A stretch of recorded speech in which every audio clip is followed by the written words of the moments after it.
What's up, interweb?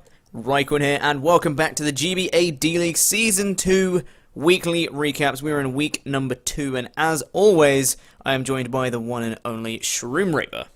Yep, hello everyone, Shroomraver here. As Roy said, welcome to the recap of week 2 of the D-League Season 2. And there were some fantastic games on offer this week, some intense rivalries really being battled out here. Some of the games that we have been really looking forward to since the schedule was put together. As I said, some rivalries going on that we were really interested to see the results of. So, without any further ado, what we're going to do is get into the first game, and one of those rivalries, indeed, was the Accrington Stantler and 8-bit Insomniac Ellie versus the Washington Blazakkins, that being the team of Nick, Mighty Mamoswine. This resulted in a 3-0 victory for Accrington Stantler.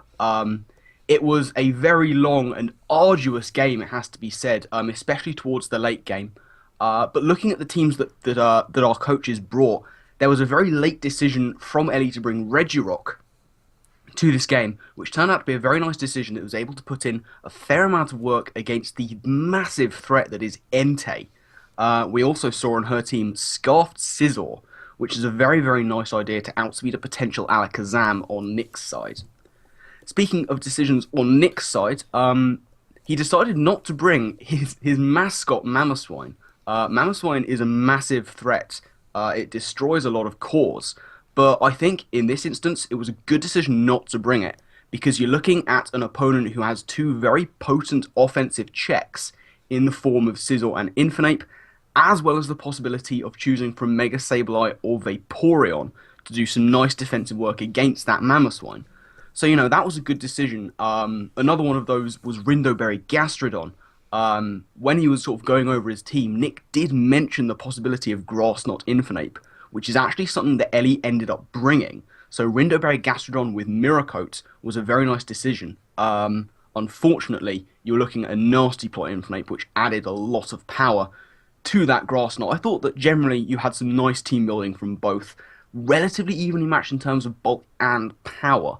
But there were a few sort of dodgy decisions going on. Nick, he left in his Skarmory when he was looking for a defog to die to a T-Bolt that he knew could be coming, like he mentioned it in-game. What that meant was rocks were up to stay on his side and Entei was taking a lot of damage whenever it came in. He did get a little bit unlucky, made some good predictions, unfortunately missing a crucial Iron Tail onto Regirock on the Switch, which was very unfortunate for him. So there was a lot of excitement going on in the early to mid stages of the game, and then things got a little bit stally towards the end, I guess we would say. But, both players were doing what they needed to do to win. Like, Nick knew that Gastrodon was very important to him, and he needed to keep it at as much health as possible. So whilst him sitting there recovering and protecting looked to be stalled, I have to say he was doing what he needed to do. Similarly, Ellie was very reticent to bring in her Infernape, because she knew that was very much a win condition for her. And whilst, again, it might have looked like she wasn't progressing the game very much, she was doing what she needed to do to win by saving Infernape, needing it at as much health as possible, couldn't take the risk of switching it in onto Gastrodon to try and get that Grass Knot KO. So, looked to be a bit stally at the end, but I think, both of them were doing what they needed to do to win. Exactly, yeah. It was a solid victory for Ellie in the end as a 3-0 victory. But as you said, I feel like, it was very much, it wasn't a case of players being disrespectful to each other or whatever. It was they both needed to do exactly what they needed to do to win. He needed the Gastrodon to be at as much health as possible to be able to take that Grass Knot from Infinite, bearing in mind that his Rindoberry had been knocked off. So he needed to be able to be at a solid amount of HP to the fact where he could take a Grass Knot that obviously wasn't at +2.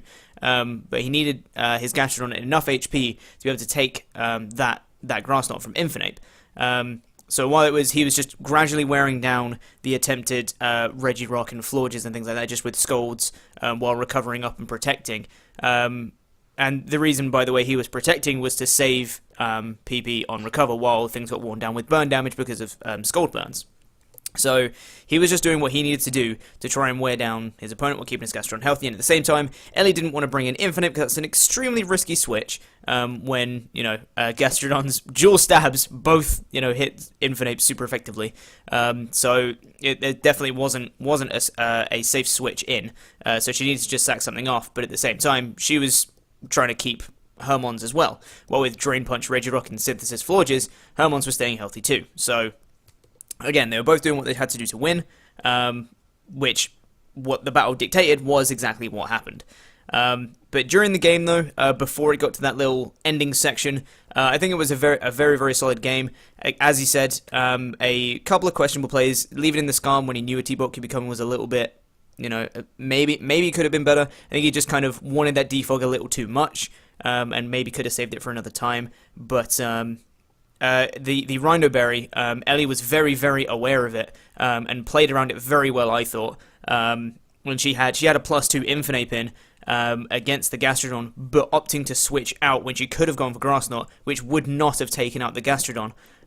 So I think that was a very clever play on her part to preserve the Infinite for later, and opting to knock off the Gastrodon, revealing it did in fact have the Rhino Berry. So Ellie played very well around that, I think. It was a good team building decision from Nick, but Ellie was a little bit smarter than that and realised it could very well be there. But as we said, got to the end of the match and it came to a 3-0 victory for the Stantler.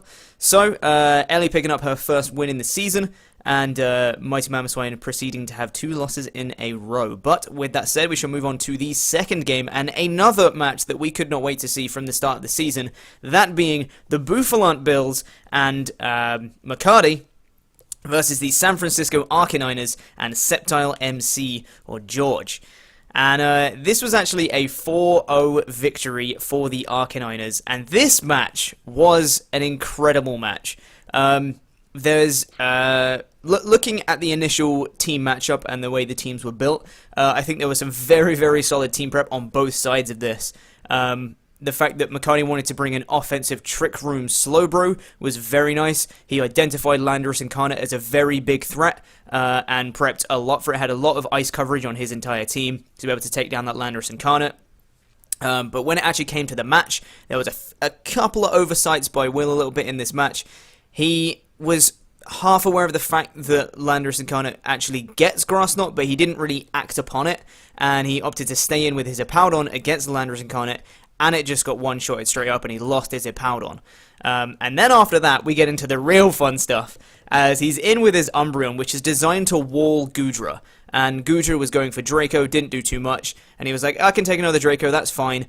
And then Goodra reveals it had superpower. It was meant to take on the Umbreon, and he lost his Umbreon and his Hippowdon pretty early. 2 of his big walls already gone, and he was already on the back foot from that point. Not to mention, George also brings the likes of a Scarfed Milotic to try and take on a Mega Manectric, which is a genius idea, combined with competitive to get the special attack boost from Intimidate from Mega Manectric. If Mega Manectric switches in on Milotic, it's going to give it +2 special attack, and then you outspeed with Milotic with +2 special attack because you're Scarfed. It was a very fun teams on both sides. Like it was great team building on both sides. George just managing to get the better of Will in this one, but it was a hacksless match, which is always fun to see. Just straight, plays and seeing who was the better player in this sense. And after losing Umbreon and Hippowdon, there wasn't much that Will could do to come back from it. He was losing a lot of switch-ins to things. And he had a very solid game plan of wearing down George's team with the Volt Switch, etc., to get to the point where Slowbro could come in, set up a Trick Room, and just sweep. But unfortunately, he did lose one too many ones along the way, and it was just, it was unfortunate at the end. He just didn't have enough juice left in the tank to try and take the rest of his team. But a very fun match to watch, and an excellent game. For a victory for the Arcaniners. Yeah, I mean, this was a game of 2 very excellent team builders. I mean, we saw Will McCarty.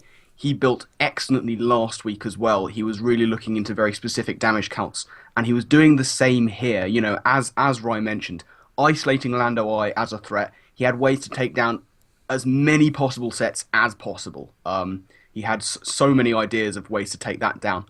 But he also had some other really interesting sets, the likes of his Crobat, which had the Payapa Berry. Not a very commonly seen item there. That's the Psychic Weakening Berry, which was on Crobat to be able to take Psychics from the likes of Landorus and Shaman.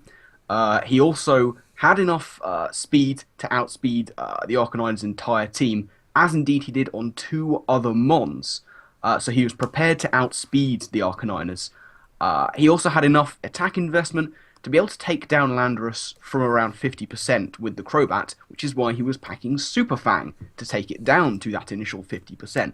So very well built along the lines of that Crobat. But George, Sceptile MC, he's just so innovative and he's just such a great player. He's been out of the game for a while, but watching the likes of this game, you wouldn't know it. It's like he hasn't been stopping playing at all. Just bringing some such fantastic things, that mixed Goodra, Scarf Milotic, even the likes of Life Orb Zapdos, which isn't necessarily the most commonly seen thing. You're looking at something that's generally used defensively or indeed choiced. Life Orb, it's just not even the most common set, but it's very nice to see it. And both played incredibly well. McCarty had a very nice early game, singling out a game plan of what to do, getting a very good feel for some of his opponent's team, or at least that's what he thought, until George was ready to reveal his kind of gimmicks. But yeah, it was a fantastic match, very much one of the matches of the week. And as we said, nice to see a hacksless game. Always very nice to see that. McCarty mentioned that his current score, he didn't really think it reflected how he'd built and played, and I have to agree. He has played excellently in these last two games. He has prepared beautifully. It was just this one overlooked option in the form of that grass knot on Lando that kind of cost him here. So looking at that game as one of the fantastic games of the week, we can move on to another one, I think, which is going to be Gearhart and the Seattle Starraptors. They were taking on the Houston Gastros, coached, of course, by M&J TV. M&J TV, he was using the same team as he used last week, but he was rocking some different sets, which is, that's a nice kind of strategy to go with. Bring the same team, kind of lull your opponent into a false sense of security, but rock out with some different sets. For example, Pursuit Mega Aero. That was a very nice idea to hit Victini really hard in the game. Looking at his opponent, Gearhart, he was bringing some really cool stuff. Scarfed Tentacruel. Very, very enjoyable to see that. Easy to forget that Tentacruel is rocking out at base 100 speed. It's no slouch when it comes to speed. And it ruined the potential walling core of Go-Go and Suicune, which is what I think he was expecting on his opponent's side. Also allowed him to outspeed Mega Aerodactyl, which, that's nothing to sniff at. If anything can outspeed Mega Aerodactyl, you're doing well. He also had very nice defenses, the dual Assault Vest core of Victini and Crocodile, with defensive Rocky Helmet Wish Salamence. But of all of those things, I think my favourite has to be Assault Vest Crook. I'm a big fan of the combination of Assault Vest and Intimidate on the same Mon. Crook is decently naturally bulky, so I really enjoyed that kind of core. And looking at the game, Gearhart was off to a very good start. Played in a very intelligent early Volt Turn game with his Jolteon and Victini. What that allowed him to do was wear down Assault Vest Raikou, which was kind of a stop to Tentacruel. That was very, very important for him to get sort of a lot of damage on Raikou as early as possible. And, M&J was able to use Raikou very effectively to stop the likes of Volt Switch. It was definitely a very good switch-in, but getting it worn down was not ideal. And speaking of things that were not ideal, 3 Will-O-Wisp misses throughout the game, from Mew onto Salamence, was hugely unfortunate for M&J TV. Obviously, nothing he could do about that. It was just desperately unfortunate. And, you could see it was getting to him during the game, but he was able to sort of try and hang in there. But what not having a burn on Mence allowed Gearhart to do was play a very big wish passing game, sort of in the mid-game, from Mence, allowing him to keep his bulky non-recovery mons as healthy as possible. The likes of, as we said, that AV core of Victini and Crook. No reliable recovery on either of them, but, allowing him to get wishes into that was really, really useful for him. The first Mon went down at turn 28. It took a long time for it to really get going. Um, and yeah, it looked like Gearhart was really on top for much of it. And then we come to the ending, which once again for the Gastros was so unfortunate. It was Sork versus the world with a 4-on-1 situation, I believe it was. And Scarfed Sork nearly clutched it with Stone Edge. It looked like Gearhart had nearly choked it away, going for a wish on Mence when he could have played it a little bit differently. And it came down to a one-on-one Scarfed Sork versus a very low health Victini, at which point Sork ran out of PP on Stone Edge. Had to go for struggle and couldn't get the KO. It was so very unfortunate, resulting in a 1-0 victory for the Starraptors. But what a game, what an ending, really tense stuff. A well-played game from Gearhart, and M&J TV, he hung in there really well, an incredibly creditable performance. But yeah, just unfortunate that he ran out of PP at the end, resulting in the 1-0 victory for the Starraptors. Yeah, I think it's really important to note as well that this is the second time that M&J TV has played in a serious competitive environment, especially in a league-based format. This is the second game he's ever played, and in 2 games consecutively, he has lost 1-0, which is very promising signs from him, and he is learning very quickly. You can see in this one, he was referencing, in his side of the match, he was referencing his last week, and he was watching out for Scarfers. He was looking at mistakes he made the last week and not making them again. So if he keeps doing that, looking at his mistakes and just improving himself, he is going to be a top contender. Maybe not this season in the D-League. It may be later on, but if he joins another league, if he's back for the D-League next season, for example, who knows? He could definitely be a very, very solid performer in this format. But as you said, the wish passing game from Gearhart during the match was very, very nice. He got a huge wish off into Victini, which unfortunately didn't matter too much because it then got pursued by Mega Aerodactyl straight after getting all that HP back. But it was a very nice way to go about it, having the walls in Registeel and the Assault Vest, Victini, and Crocodile. As you said, no recovery on basically any of them, but having that Wish Salamence really pulled through for him right there, and it was a very, very nice use of it to be able to get in the wishes so often like he did. As you said, the 3 Willow misses from M&J, really unfortunate on the Mence. Would have been very nice to try and wear that guy down a little bit more. When it did come to the end game, M&J had almost kind of given up. Whereas when Shroom and I were watching it, we actually watched this one together, and we were watching it together. We were like, "You can win this! Just keep clicking Stone Edge. You can win this! Like, don't give up. Just keep clicking Stone Edge." But as we said, he ran out of PP at the end, which was very unfortunate. Something that I think from Gearhart, he does need to watch out a little bit. He was in good control throughout the match, but when he got to the end, I feel like all he needed to do was keep his Mence in the back and just switch in, get an Intimidate and switch out, get an Intimidate, switch out, because it was M&J's last Mon. He had nothing to switch out to get rid of those attack drops, and his Stone Edge wouldn't have been doing as much. So I feel like if he'd have just played it a little bit better with his Salamence, maybe it could have been a slightly more comfortable ending for Gearhart. As it was, he still won with the 1-0, but only because he ran out of Stone Edge PP. Maybe he would have missed his last Stone Edge, who knows, we can't say. But it was very unfortunate. Just the way to finish the match is to run out of PP and go for struggle, but he did play. They both played a very solid game. As I said, M&J TV improving every week. Gearhart once again playing a very solid match. Registeel coming in clutch for him again, being able to effectively wall Mega Aerodactyl essentially every time.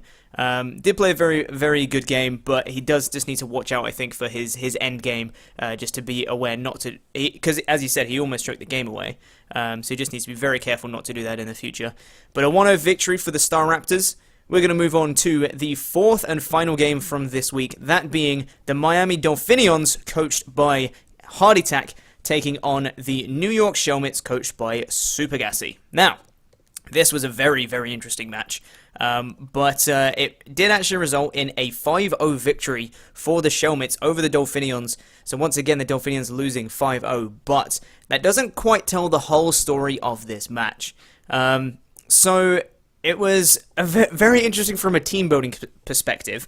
As you see on Super Gassy side in New York Shelmets, he was bringing Reuniclus as Hardy basically had no resistances or immunities other than Weavile to Reuniclus.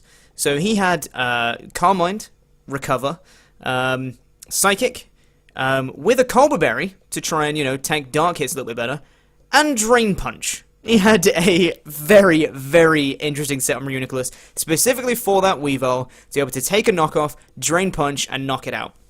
And I think it's very fun to see that, if you're looking at fighting coverage to hit a Weavile from a Reuniclus, most people's first instinct would be, Focus Blast, because it's special, and Reuniclus is a special attacker. Let's go with Focus Blast. But no, he decided to go with a more accurate option that still actually took out Weavile, because I think a lot of people maybe wouldn't expect it to knock it out. But went with Drain Punch, which actually was very fun to see. But then, on the other side, Hardy had definitely improved his team building this week from last week, rocking some really interesting sets. He had a Swords Dancing Life Orb Weavile. He had some very, very solid sets, and he'd really thought about it this time, so props to both players for team building very effectively this week. I think they both did very, very well. When we actually get into the match, Hardy, I think, overestimating the power of Raichu a little bit, as he goes for an HP Ice on the first turn to try and kill a Garchomp, as Gassy protected to scout for it. But he went for it again, second turn, as Gassy gets up rocks, and he expected it to kill. And I think he just needs to be a bit more aware of his damage calcs, just be aware that an HP Ice from a Raichu is not going to kill a Garchomp. It did, I think it was somewhere around 60 to 70%, which is still very good damage on a Garchomp, but I think he just needs to be a little bit more aware of just how powerful a Raichu is and how bulky a Garchomp is in respect to that. Archeops goes down relatively early in the match. It hit an EQ on Doublade, but didn't really do too much. After the rocks were up, Gassy was able to get up with that Garchomp first turn. Second turn after protecting then. Archeops couldn't really switch in too much, so it didn't really do a super amount in the match. But then we get to one of the most crucial plays in the game. He brought in Weavile against Doublade, as Doublade managed to knock out Archeops with a Gyro Ball. And Weavile goes for knockoff, as Ampharos is switched in, and Static activates, and it actually paralyzes the Weavile, which is very, very unfortunate, but is brilliantly played by Gassy. In the long run, it turns out it didn't really matter a super amount. However, Hardy was very strongly considering going for a Swords Dance, predicting the switch out. And I hate to say it, but if he had gone for a Swords Dance right then, he would have actually swept. Shroom and I were running the calcs after the match. We wanted to see how much it would have actually done. And even with that Colbur Berry Reuniclus at +2, a knockoff still had, I think it was a 93% chance to kill it. So it was pretty damn certain that he would have actually swept up his entire team with knockoff and Ice Shard. Having said that, that is not a knock on Hardy, as going for knockoff is technically, the correct play to make in that situation. You don't mess around with a threat that's in front of you.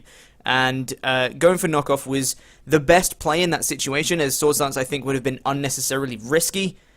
It just turns out that it would have actually been the optimal play, I guess, in that situation. But the correct play, I think, was to actually go for knockoff. However, it didn't really result in too favourable a matchup for him after getting paralysed after that. It did set him back a little bit, but I don't think it mattered a huge amount too much in the end. But there's a couple of things that Hardy needs to improve on, I think, in next week in terms from a team building perspective. He improved a lot from last week. There's a few things he could do a little bit more. For example, that he didn't bring Nidoking this week, and I was looking at his team matchup, and with the correct coverage, Nidoking can hit basically everything super effectively on the New York Shelmets team. If Nidoking packs something like Ice Beam, Thunderbolt, Earth Power, and Super Power, it hits everything on the Shelmets team super effectively except Reuniclus. And, he's packing a Weavile, which normally would be able to knock out Reuniclus if not for a Colbur Berry. But it was just very strange. He had a couple of omissions from his team that I think would have matched up very well. I think Rotom Wash is another one that he could have definitely brought in and would have been able to do a bit of work. I think it's just, he's improving. I just think he just needs to optimize his team building a little bit more in the future weeks. On the other hand, I think there was great team building from Gassy this week. It was great to actually see the Colberberry Drain Punch actually work, as it actually did. His Weavile was brought in later, went for the knockoff. Didn't knock out the Reuniclus, in comes the Drain Punch, knocked out Weavile, which was great to see. So I think that was, it was great to see team building from Gassy. Picks up another dominant win over the Dolphinians. I don't think the score was especially reflective of this match. I think Gassy did play well. I think Hardy did play well as well, though. He didn't play bad. Especially, he's improved a lot from the first week. So I don't feel like the 5-0 completely represents his match. But at the end of the day, it was a 5-0 for the Shelmets. Yeah, absolutely. A very fun game to watch with some nice gimmicks on both sides. I mean, we mentioned that really wonderful Reuniclus set. And there's a very popular school of thought that would say, it's not optimal to be running one move on one mon, specifically for one mon on the opposite side of the team. But in this instance, when you have a Calm Mind Psychic Reuniclus that hits everything at least neutrally, other than one massive threat to it, then running the likes of Drain Punch specifically for that, not really seeing a problem with that because, he's got coverage in one move to do massive damage to everything else, and Reuniclus obviously is no slouch when it comes to like a +1 or 2 boosted stab psychic. That's hitting very, very hard indeed. So yeah, I liked seeing Drain Punch Colbur on that. I really liked seeing the fact that it actually worked in game. That was really nice. The rest of his team was very well built overall. Plenty of bulk investment to deal with the likes of that Weavile. Rocking Serene Grace Body Slam Blissey as well, which is kind of fairly gross when you think about it, but a good idea to be able to deal with a lot of things. As far as Hardy's building is concerned, I agree that he's definitely been sort of improving since last week. He built well with some good gimmicky ideas. Like, he saw the potential for rain on his opponent's side, thus decided to bring Thunder on Raichu. And he also was preparing to counteract the rain by bringing Sunny Day on his Porygon 2, which was a nice idea to counteract something that could really work well in the Shelmet's favour in the form of rain. I'm not sure if Sunny Day was the way to go, especially given that he didn't really have a lot of things that benefited from it. It was kind of just there to stop the rain from happening, without having too much to sort of build on it. Like Thunder on Raichu, nice if rain is there, but having Sunny Day to counteract the rain was kind of counterintuitive when it comes to having Thunder on Raichu. But yeah, as we said, he slightly overestimated Raichu's power, or underestimated Garchomp's bulk. And yeah, he didn't play badly. We've mentioned that one sort of crucial Weavile versus Deblade matchup, where knockoff was the optimal play. The switch into Ampharos to get the static was a top play by Gassy. It was very entertaining to see it happen just to get that static. As we know, we said it didn't matter in the long run because he was packing Heal Bell on Sylveon, able to get rid of that status absolutely no problem at all. Also worth mentioning, Hardy's luck or lack thereof with paralysis on Sylveon doesn't improve, does it? He's really not getting any form of luck at all. I think so far his record for breaking through paralysis on Sylveon over the course of 2 games is 1 in 6, I think, which is just desperately unfortunate. It's obviously, as we said, there's nothing he can do about it. There's nothing anyone can do about the option of getting paralyzed. It's of course completely RNG based. It's just unfortunate for him that it's happening to his Sylveon far more often than it possibly should. But yeah, he's making the correct plays. He's looking at countering gimmicks with further gimmicks. I like the way he's built this week. It was just one decision, the correct decision for him, that unfortunately didn't work out in the correct result for him. So yeah, the Shelmets take a big 5-0 win. Dolphinians take an unfortunate 5-0 loss, but things are looking better. Improvement is definitely there. Absolutely. With that said, let's look at the league leaders. Let's see how the matches this week have impacted the league leader race. And we can see up at the top, undisputed first place, there's no ties this time, we have Scizor for the Accrington Stantler with 5 kills and 1 death with a +4 differential. Scizor, as you said, was scarfed this week, able to put in a lot of work for the Stantler in their match against the Blazakkins this week.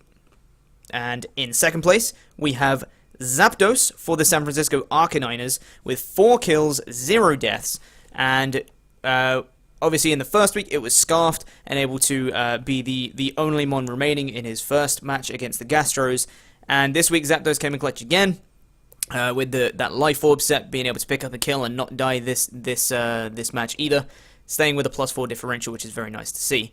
And in tied third, we actually have Crobat and Sork, both with 4 kills and 2 deaths.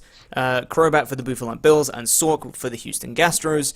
And Crobat able to come in clutch for McCarty this week, picking up another couple of kills, using it quite offensively during his first couple of weeks, and that's showing obviously with its high place in the league leader race. And Sork, of course, for the Gastros, as we mentioned, possibly could have swept up if he had some more PP in Stone Edge, but still with the 4 kills, 2 deaths, with a +2 differential, still doing a solid amount of work. Shroom, do you want to take the rest? Yeah, looking at sort of fifth equal, we have 3 mons sitting at 3-0, those being Clefable for the Seattle Starraptors, Tornadus T for the New York Shelmets, and another Seattle Starraptor, that being Victini. A few non-performers this week we didn't see, for example, the likes of Tornadus T or I believe Clefable performing this week. Victini was there for the Gastros, looking good for him, of course, running that nice Assault Vest set with some nice Wish support. Sitting on its own at 8th, the Lonely Mew for the Houston Gastros, sitting at 3-2. Another, I don't think the Mew was around. Oh, it was around this week. Of course it was, because it's died twice. So yeah, Mew sitting there lonely at 8 with 3-2. And coming up, the final 2, 9th equal, a couple more New York Shelmets for Super Gassy at 2-0. We have both Blissey and Reuniclus, both there this week, neither taking any losses. Reuniclus, of course, we mentioned that really nice set with the Drain Punch. Blissey was able to sort of wall out his opponent's 2 special attackers at the end and pick off the KOs with some well-placed seismic tosses. Yeah, so I think it's pretty interesting to note. We're seeing a bit more of the usual suspects now in the league leaders. We have the likes of Scizor and Zapdos, Tornadus Therium, Victini, even Mew to a certain extent up in the league leaders. But we do have still a couple of odd ones here and there. Sork is not one you see very often, although I think it's fantastic to see it there. It is a huge offensive threat. Crobat, when it's used offensively, can really put in work, as we're seeing. And Blissey and Reuniclus, 2 mons you really do not normally see up in league leaders contention, but really fun to see. Gassy's using them very well so far, so hopefully we'll see if that can continue. Anything else to add to that, Shroom? Not especially, but I do want to really pick up on the fact that Sork is there, like you said. Not something you see an inordinate amount in the likes of this kind of draft format, but Sork is a massive threat. I think you're looking at something like base 125 attack. It's nothing to be sniffed at. Those 4 KOs, I believe, all coming this week as well. So Sork rocketing up the league leaderboards, straight up into 3rd equal. And it'll be interesting to see if M&J TV keeps on using Sork as effectively as he did this week. Personally, I'd like to see it. Big fan of Sork as a mod. Exactly. But with that said, let's see how all of that has impacted the conference breakdown from this week. So, we'll take a quick look at the yellow conference. We can see there's 2 teams up on the top today with 2 wins and 0 losses. Up in first, we have the New York Shelmets, 2 wins, 0 losses, and a +7 differential, followed by the San Francisco Arcaniners, 2 wins, 0 losses as well, but with a +5 differential. Super Gassy just in front of Sceptile MC and the Arcaniners. Taking up 3rd place, we have the Buffalo Bills and McCarty with 1 win, 1 loss, and a -2 differential, and then words, I can talk, honestly, I promise. Picking up 4th place, we have the Miami Dolphinians with 0 wins, 2 losses, and a -10 differential, having those 2 5-0 losses in week 1 and 2. Although, I do think that 5-0 loss in the second week didn't really represent the match too well, but this is actually a very, very tough conference, the Yellow Conference. Having the likes of Super Gassy, SEPTL and McCarty in it is going to be a very, very close race to see who can get into the playoffs. And we're not discounting Heart Attack at all on this one. As you said, he's improving every week. If he can keep improving, who knows where he can end up. If he can start picking up some wins, he may still be in with a chance for the playoffs. But it's looking to be a very, very close conference in the Yellow Conference. Absolutely. And moving on to the Crystal Conference, we have a runaway leader at the moment. The Seattle Starraptors, of course, coached by Gearhart, the only team in the Crystal Conference to currently have 2 wins, 0 losses, that nice +6 differential leading the pack. Following on, we have Accrington Stantlers and Ellie with 1 win and 1 loss, the powerful +1 differential. Still looking in a very strong position. Leading the 2 bottom teams, we have the Houston Gastros, M&J TV, and the Washington Blazakkins, coached by Mighty Mammothswine. Both, unfortunately, currently sitting at 0 wins, 2 losses. Gastros with a differential of -2, Blazakkins with a differential of -5. But, you know, the fact that you've got 2 teams with 0 wins and 1 with just 1, this is also still a very, very close division. Anything can happen here, you know. We've got some very, very evenly matched trainers, I should say, coaches. So yeah, anything can change here. You know, it's certainly not set in stone. Absolutely, and I think it's pretty cool to note as well that the Houston Gastro is having 0 wins, 2 losses, but with a -2 differential. They are staying as close as they can to a positive differential while still losing. They've lost 2 games, but they're on a -2 differential. It is the best differential you can have with with 2 losses, unless you have a double down at the end or whatever. But I think it's very good to see that Mike is having those close losses even while still losing. I think it's going to suit him very well further on in the season if he can keep improving and picking up some wins. That differential may actually come in clutch. So even though he's losing these first few games, maybe the fact that they are close losses may actually benefit him later on in the season. We'll have to see. Speaking of later on in the season, we are going to transition now, and we're going to take a look at the Week 3 matches you can expect, along with our predictions. So, the first match you can expect next week in the GBA D-League Season 2 in Week 3 is the San Francisco Arcaniners taking on the New York Shelmets. A big, big match for the Yellow Conference. Who do you think is going to take this game, Shroom? I mean, this is a huge game. The 2 leaders in the Yellow Conference, this is going to be the first loss for one of them. And for the first time, there's going to be daylight between leader and second in the Yellow Division. Super Gassy has been building really well with some innovative sets, but, you know, he's facing off against the innovative set bringer in the form of Septile MC. And, you know, whilst the Shelmets are currently leading the pack, it's going to be difficult to overcome Septile MC. He has overcome one of the best builders in the form of McCarty. Do I think he's going to be able to defeat the Shelmets? I think he will, but I think this is going to be incredibly close. If I had to put a score on this, this is a 1-0 game if ever I've seen one. Damn. This is going to be a good one, regardless of result. Oh, yeah. Regardless of result, this is going to be a very, very close game. So it's really tough to say who is going to out-prepare the other. They've both been prepping very well, as Shroom said. It's really tough to decide who can actually come on top of this one. It really could go either way. It could literally come down to one play in the game being the crucial turn. It could be, you know, a miss decides the whole thing. It could be that close.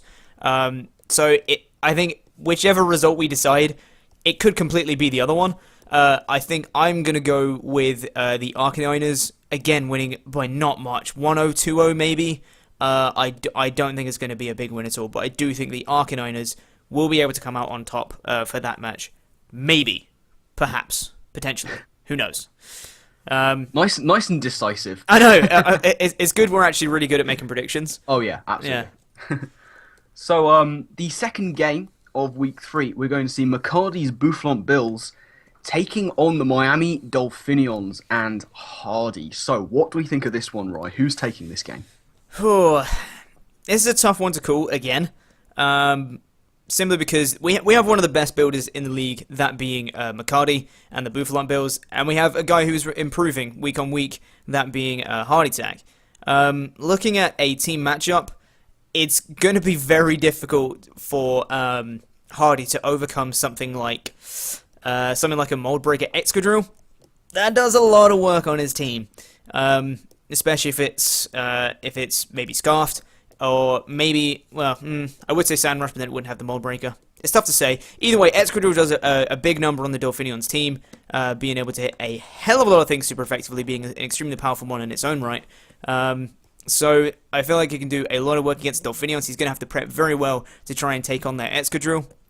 So I think, looking at it, I think that the Buffalo Bills will be able to take this match, because I think, again, we're going to see some excellent team building on his behalf. I think we're going to see a team that is specifically tailored, as always, with McCarty to deal with this very specific threats that he has identified, and all the potential sets on it that McCarty always covers. I think he's going to build a very solid team, and I think as long as Hardy doesn't, bring something completely unexpected and crazy, I think that McCarty will be able to take this match. But we're not writing off Hardy right now. I think that Hardy, if he just keeps improving with his team building like he's been doing, he will get a win at some point, and who knows, it could be against McCarty this week. But I think, if I had to put a score in this one, I think it's going to be a 3-0 victory for the Buffalo Bills.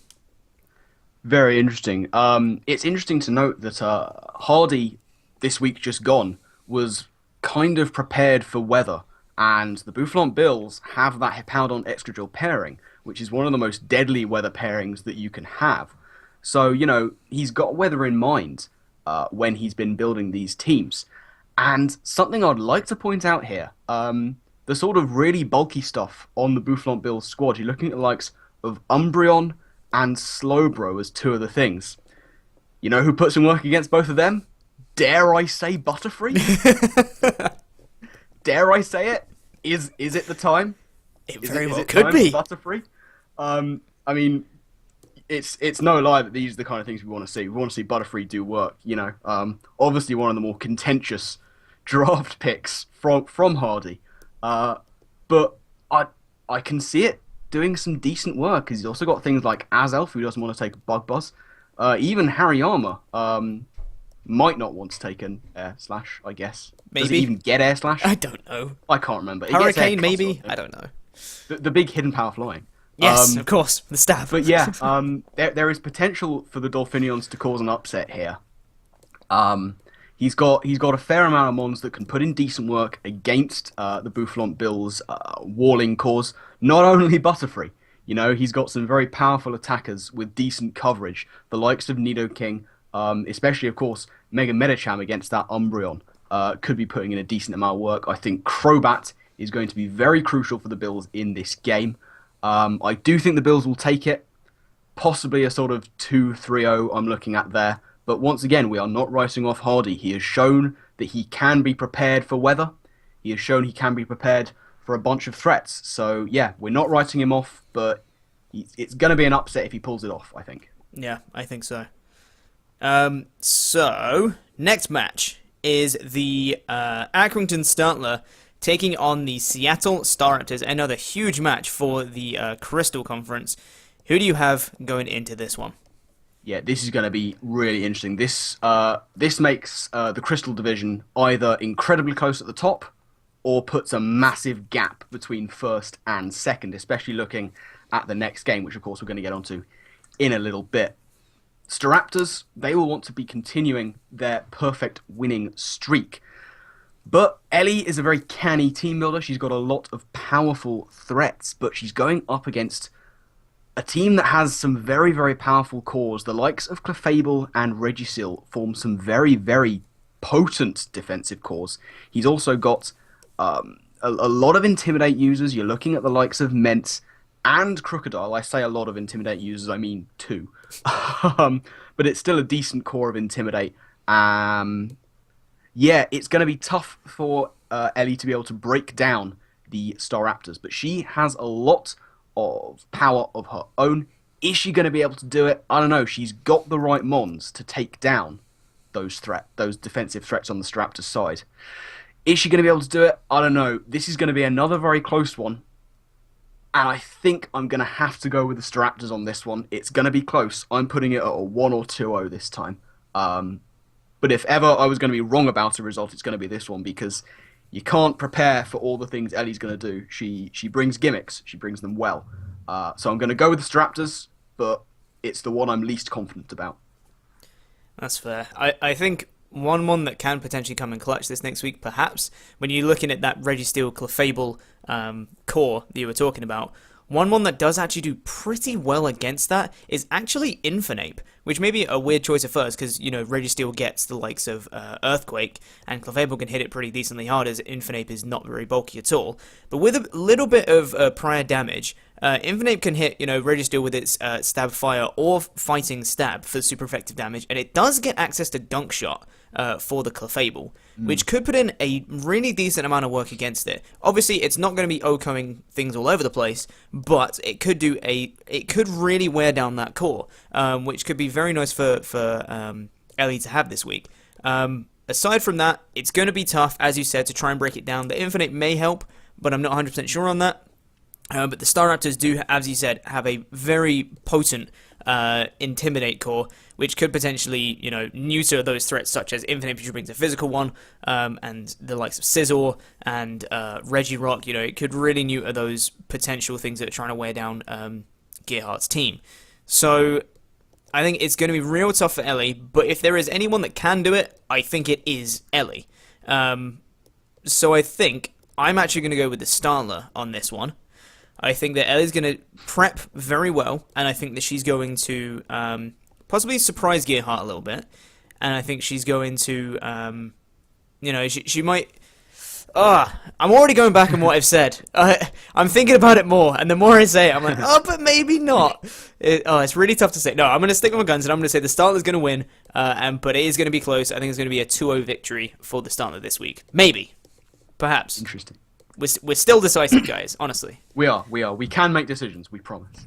Maybe. Can we? I don't know. Perhaps. I can't decide if we can. There it is. So, moving on to the final game of Week 3, and that's going to see the Washington Blazakkins and Mighty Mamoswine taking on the Houston Gastros, coached by M&J TV. This is going to be the first win for one of them.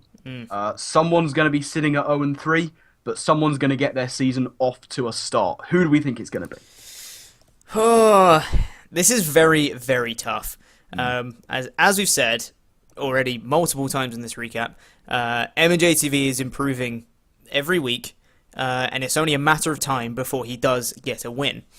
And Mighty Mamoswine perhaps hasn't been performing to his potential so far. So if he has another performance like he did in the first 2 weeks, not saying he played badly, but I know that he is a very competent battler. I just feel like he hasn't fully displayed that as of yet in the D-League so far. So if he has maybe another somewhat lackluster performance, M&J can have a blinding performance. I really think he can actually win this game. It is going to be very, very tough, though, when you look at the Washington Blazakkins team.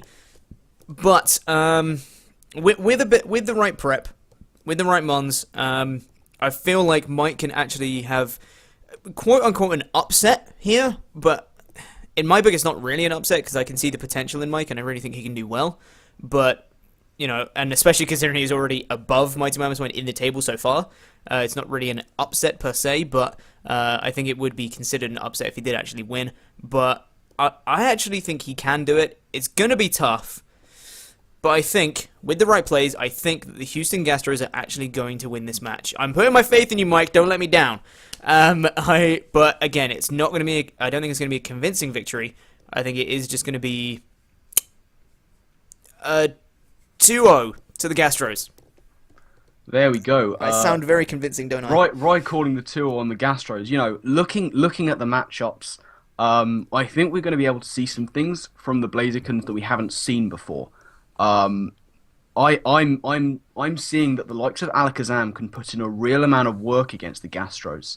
And whilst they themselves have some really potent physical threats, like the forms of Mega Aerodactyl and Darmanitan, there's just...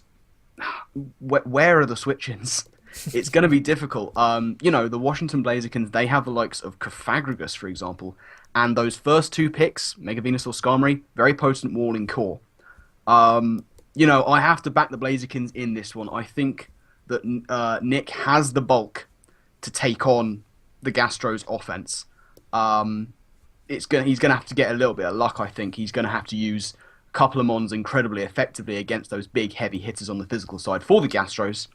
But he's also potentially got some nice win conditions offensively on his squad, and it'll be very interesting to see how he utilizes those. I think the Blazakkins are going to take this. I don't think it's going to be an enormous win. I think, like most of the games this week, it's going to be close. I'm going to plump for a 2-0 victory for the Blazakkins this time. That's a very solid thing. One last thing I did want to mention that I didn't actually mention when I was talking about it is you mentioned Cofagrigus on the Blaziken side. Let's not forget that two of the Gastro's most potent threats, that being Mega Aerodactyl and Darmanitan, really kind of rely on their abilities to be so potent, that being Tough Claws and Sheer Force. If Cofagrigus can get rid of them, and potentially, the only problem with Cofagrigus is his lack of recovery, but if he potentially brings like a rest talking set or something like that, he can really effectively wall out the Mega Aerodactyl and Darmanitan. Taking away the Tough Claws and taking away Sheer Force is really going to hinder them. They're going to have to be forced to switch out and try and get that back later. So it's that we may see Cofagrigus in this match, and I'm very curious to see if he does bring it, how much work it actually does. Because on paper, it may potentially do a lot, but then again, we can't really say until the match actually comes around. So, with that said, that is going to wrap up this recap for Week 2 of the GBA D-League Season 2.